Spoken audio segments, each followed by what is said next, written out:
Hi flowers, welcome back to my channel. Video को start करने से पहले अगर अभी तक आप में से किसी ने मेरे चैनल को सब्सक्राइब नहीं किया है तो प्लीज़ चैनल को सब्सक्राइब, वीडियो को लाइक और नीचे कमेंट करते हुए ज़रूर बताइएगा कि आज का ये पार्ट आप लोगों को कैसा लगा।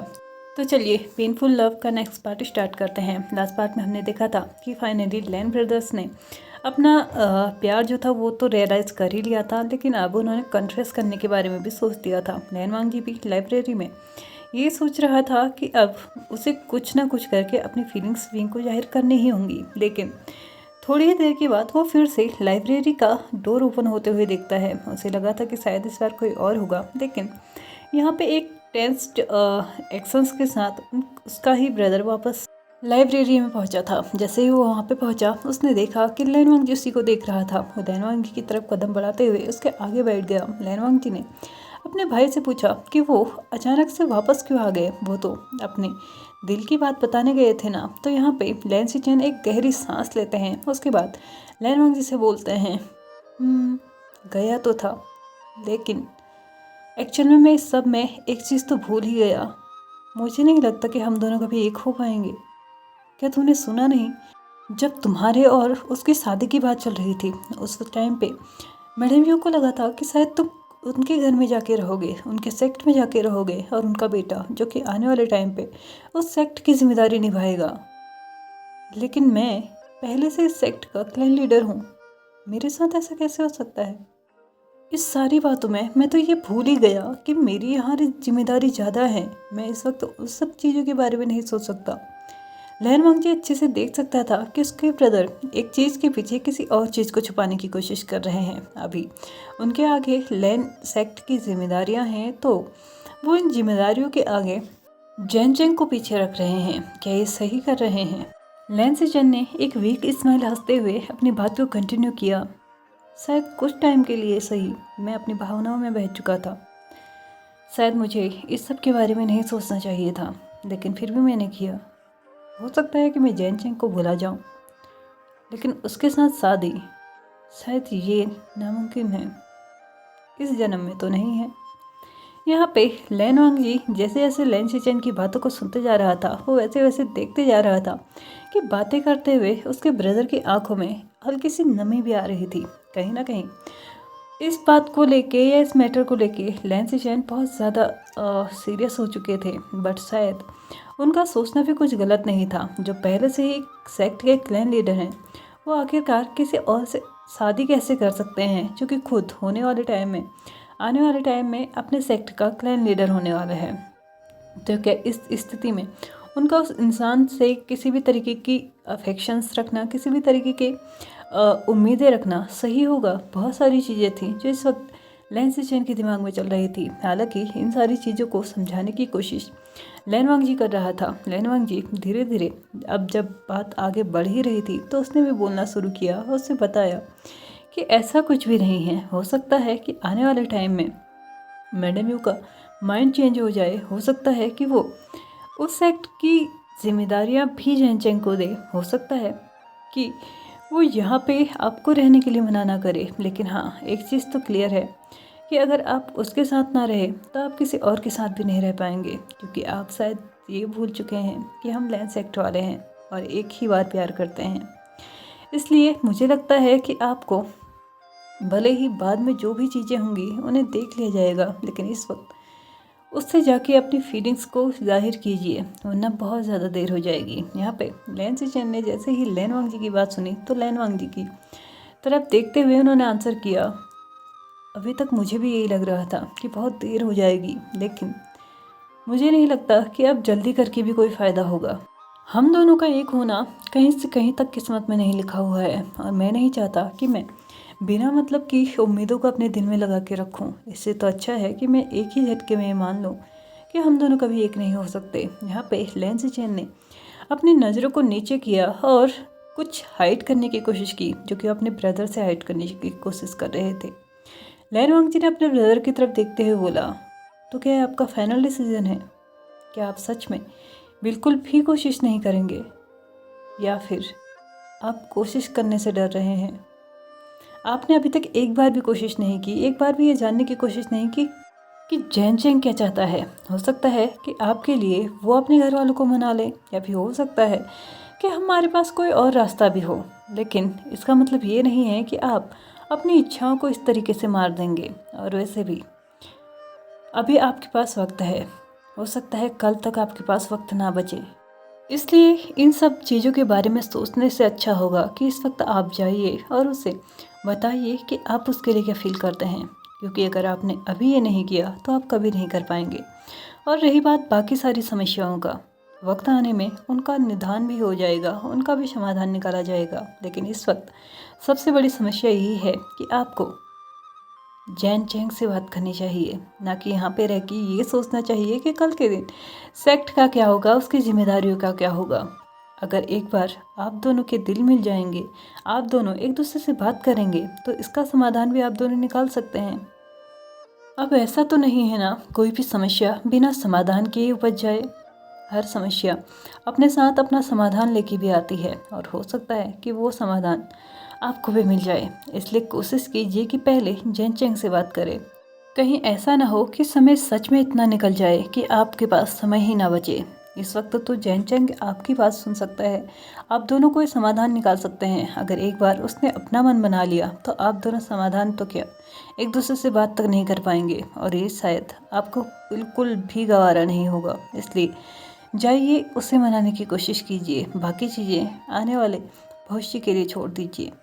लैन सिजन अभी भी लैन वांग जी की बात से बिल्कुल भी एग्री नहीं थे, क्योंकि कहीं ना कहीं उनके दिमाग में एक ही चीज़ चल रही थी, और वो था लैन सेक्ट, जिसके वो अभी क्लैन लीडर हैं। अभी अगर वो खुद एक क्लैन लीडर हैं और होने वाले टाइम में जिस इंसान को वो पसंद कर रहे हैं वो भी एक क्लैन लीडर होने वाला है, तो दोनों की जोड़ी कैसे संभव हो सकती है। लेकिन हाँ, एक चीज़ वो मानते ज़रूर हैं कि अगर बाय एनी चांस अभी उन्होंने अपना टाइम खो दिया तो शायद वो टाइम उनके पास दोबारा नहीं आएगा, क्योंकि कल सुबह होते होते शायद वेन सेक्ट का प्रपोजल जियांग सेक्ट तक पहुंच भी जाए, और हो सकता है जियांग उस प्रपोजल को एक्सेप्ट भी कर ले। इसलिए अच्छा होगा कि वो इस बारे में बात कर ले जैन चेंग से, कुछ वक्त मांगे, कुछ समाधान सोचने के बारे में सोचे। लेकिन हाँ, ये बात तो एक चीज़ एकदम क्लियर उनके माइंड में थी कि वो लैन सेक्ट को तो नहीं छोड़ सकते। लेकिन क्या जैन चेंग इस वक्त अपने सेक्ट को छोड़ने के बारे में मान जाएगा? बहुत सारी चीज़ें थी जो उनके दिमाग में चल रही थी, लेकिन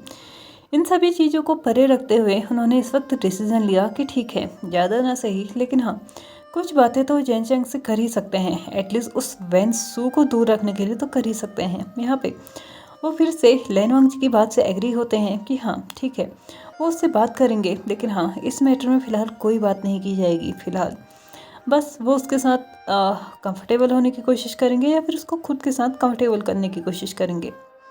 यहाँ पे दोनों बात कर ही रहे थे कि तभी वहाँ पे किसी की दस्तक होती है, और एक इंसान जो कि यहाँ पे बहुत हाँफते हुए से आया था, उसने उन दोनों को इंटरप्ट करते हुए कहा कि आप दोनों फिलहाल जो भी कर रहे हैं उस काम को जल्दी से जल्दी छोड़ दीजिए, क्योंकि महागुरु लैन ने आप लोगों को बुलाया है। अचानक से एक स्टूडेंट की बहुत ज़्यादा तबीयत ख़राब होने लगी है। वो नॉर्मली तबीयत ख़राब नहीं हुई है, पता नहीं क्यों सबको ऐसे लगने लगा है कि उसमें कुछ रिसेंटफुल एनर्जी का इम्पैक्ट हुआ है, उसमें हावी हुई है। इसलिए वो बहुत अजीब अजीब सी हरकतें कर रहा है, जो कि सबके समझने से बहुत ज़्यादा परे है। इसलिए उन्हें तुरंत वहाँ पे आना होगा। यहाँ पे इस बात को सुनते ही दोनों ही लैन ब्रदर्स अपने अपनी शॉर्ट्स उठाते हैं और इमीडिएटली निकल पड़ते हैं उस कमरे की तरफ जहाँ पे उस स्टूडेंट को रखा हुआ था।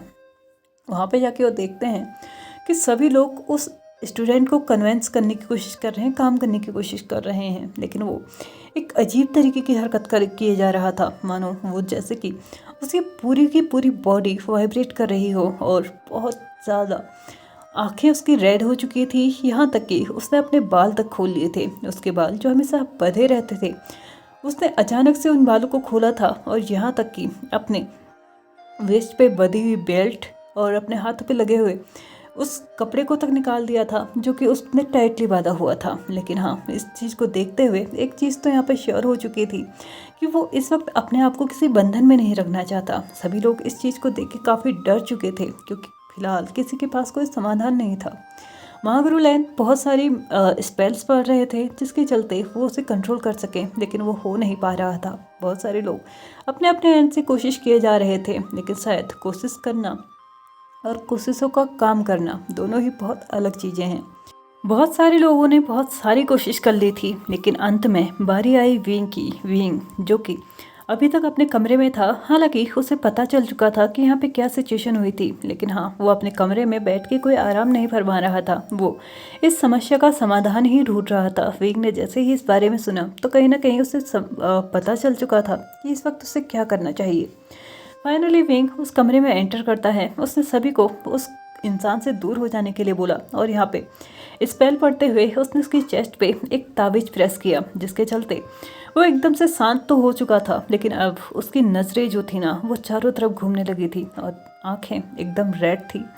ऐसा लग रहा था कि मानो वो बहुत कुछ करना चाहता है, लेकिन उसके हाथ पैर काम नहीं कर रहे थे। हाँ, इस वक्त विंग ने जो ताबीज़ उसके चेस्ट पे प्रेस किया था वो वही था जिससे एक इंसान को स्थिर किया जा सकता है, यानी कि उसको थोड़ी देर के लिए पैरालाइज किया जा सकता है, यानी कि फ़िलहाल के लिए वो कुछ भी मूव नहीं कर सकता, कोई भी मूवमेंट अपनी बॉडी में वो कर नहीं सकता है। यही देखने के बाद हर कोई विंग को देखने लगा था, और विंग ने धीरे धीरे एक्सप्लेन करना स्टार्ट किया कि उसने ये सब कुछ चीज़ें कैसे सोची। उसने बताया कि यहाँ पे सिर्फ जेओजुन या फिर महागुरु लैन ही नहीं है जिन्हें ये लगा था कि लेंस एक्ट में रिसेंटफुल एनर्जी है। उसे पहले से ही ये सारी चीज़ें लगने लगी थी, लेकिन उसने किसी को बताई नहीं थी, और बाकी सारी चीज़ें भी अब विंग ने यहाँ पे बता दी थी। विंग ने साथ ही साथ ये भी बताया कि जब से उसने ये सारी चीज़ें महसूस करना स्टार्ट किया, उसने तब से ही अपने तालिस्मान पे काम करना स्टार्ट कर दिया था। हालांकि उसने अपने तालिस्मान जो है ना वो आज पहली बार इस्तेमाल में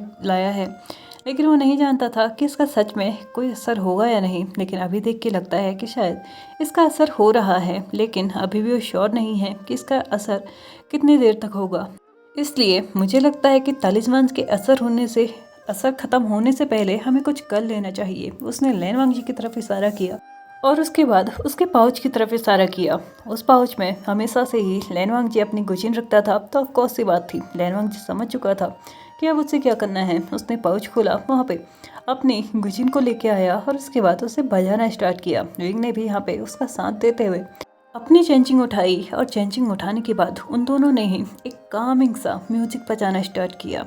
लगभग 15 मिनट के बाद उन दोनों को ये असर दिखने लगा था। हालांकि अभी भी उसका वाइब्रेट होना ख़त्म नहीं हुआ था, लेकिन हाँ, उसकी जो आइज़ में रेडनेस थी ना वो कम होने लगी थी, और अभी उसकी आंखें एकदम नॉर्मल हो चुकी थी। लेकिन हाँ, उन्हें ये विश्वास भी था कुछ ही देर के बाद वो ठीक हो जाएगा, लेकिन हाँ, वो उसे कितनी देर तक इस तरीके से ठीक रख पाएंगे उन्हें किसी को नहीं पता था। इसलिए अभी के लिए उस पर स्पेल्स का प्रयोग करके उसे एकदम शांत रखना होगा, और साथ ही साथ उसके बॉडी को भी पैरालाइज करना होगा। इसलिए विंग ने यहाँ पे महागुरु लैन से बोला कि क्या वो ऐसा कोई मंत्र जानते हैं जिसके चलते फिलहाल उसकी बॉडी एकदम फ्रीज हो सके। तो महागुरु लैन ने अपने सर को हाँ में हिलाया, और उसके बाद फिलहाल के लिए उस स्टूडेंट की जो आत्मिक शक्ति थी, यानी कि स्पिरिचुअल एनर्जी थी, उसको कुछ टाइम के लिए लॉक कर दिया था। यानी कि अब कुछ टाइम के लिए वो अपनी स्पिरिचुअल एनर्जी को यूज़ नहीं कर सकता, और अगर उसकी स्पिरिचुअल एनर्जी उसके पास नहीं होगी तो वो ऑटोमेटिकली ही शांत हो जाएगा। लेकिन ये भी कम नहीं था, क्योंकि उसकी स्पिरिचुअल एनर्जी उसके पास है या नहीं इससे कोई फ़र्क नहीं पड़ता। इस वक्त जो चीज़ उसके ऊपर हावी हुई है वो काफ़ी है उसके द्वारा किसी भी चीज़ को करवाने के लिए। इसने विंग ने आगे बढ़ के कुछ मंत्र पढ़े, और साथ ही साथ एक आध तालिस्मान और जो कि उसके फॉरहेड पे और उसके चेस्ट पे दोबारा से प्रेस किए गए थे, जिसके चलते वो रात भर आराम से सो सकता है। लेकिन हाँ, सुबह होने की कोई गारंटी नहीं है कि सुबह होने के बाद ये एकदम शांत रहेगा। इससे अच्छा होगा कि हम लोग पहले इसका समाधान ढूंढें जो कि इस वक्त चल रहा है।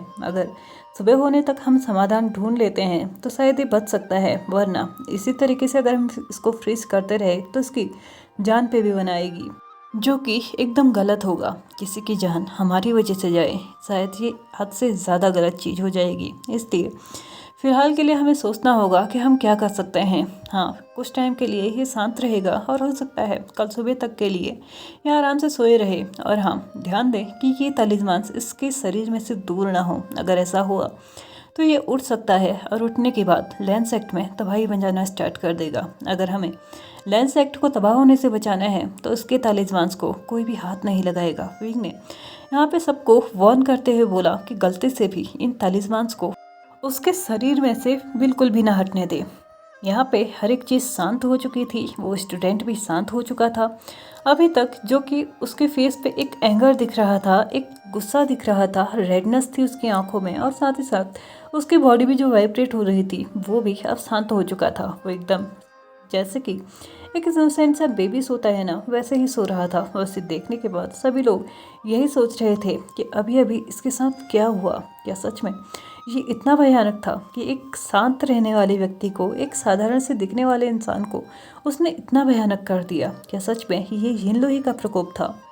अब धीरे धीरे यहाँ पे गॉसिप्स होना शुरू हो चुकी थी। सभी लोग आपस में यही बात करने स्टार्ट कर चुके थे कि क्या सच में यिनलुई इतना शक्तिशाली है कि बिना उसके आसपास हुए भी इतना सारा मतलब वो इस तरीके की चीज़ें कर सकता है। यहाँ पे बहुत सारी चीज़ें थी जो कि एक दूसरे से वो बातें किए जा रहे थे और लेंस एक्ट वाले बस सुने जा रहे थे। विंग ने आगे बढ़ के सबको जवाब दिया कि हम यिनलुई के बारे में फ़िलहाल ज़्यादा नहीं जानते, लेकिन हाँ, जैसे कि यहाँ पे हमें पहले ही बता दिया गया है कि उसे 4 टुकड़ों में विभाजित करके चारों दिशाओं में छुपाया गया था। इससे एक चीज़ तो साबित होती है कि यिनलुई हद से ज़्यादा शक्तिशाली है और वो कोई अच्छी चीज़ भी नहीं है। अगर मेरा सुझाव माना जाए तो मुझे लगता है कि यिनलुई को ढूंढ के उसको नष्ट करना ही सबसे बेहतर उपाय होगा। अगर कल्टिवेशन वर्ल्ड में शांति चाहते हैं तो हमें ये करना होगा, वरना आए दिन कोई ना कोई इस तरीके का समस्याओं का शिकार होते रहेगा। और वैसे भी हम नहीं जानते कि जो बाकी 3 टुकड़े हैं उसके आसपास कौन रहता है। हो सकता है कि वो किसी कमज़ोर सेक्ट के आसपास हो और हो सकता है कि वो सेक्ट अपने आप को बचाने में नाकाम रहे। इसलिए मुझे लगता है कि जो काम हमने बात के लिए छोड़ दिया था उसे हमें अभी करना चाहिए। हमें यिनलुई को ढूंढना चाहिए और उसे नष्ट करना चाहिए। यिनलुई को ढूंढना और उसे नष्ट करना, क्या ये इतना आसान है? क्या सच में कल्टिवेशन वर्ल्ड के लोग इतने अच्छे हैं कि वो यिनलुई को इतनी आसानी से जाने देंगे? क्या यिनलुई को वो इतनी इजीली छोड़ देंगे, जबकि उनके पास पूरा मौका होगा कि यिनलुई को अपने हाथ में करके वो पूरे कल्टिवेशन वर्ल्ड पे राज कर सकते हैं? खैर, ये तो हम देखेंगे आने वाले एपिसोड्स में, क्योंकि अभी मेरा टाइम हो चुका है इस पार्ट को यहीं पे ख़त्म करने का। तो चलिए फ्रेंड्स, आज के इस पार्ट को हम यहीं पे ख़त्म करते हैं। वीडियो पसंद आई हो तो please like share subscribe and comment करते हुए जाइएगा। Thank you so much for watching my video and bye bye.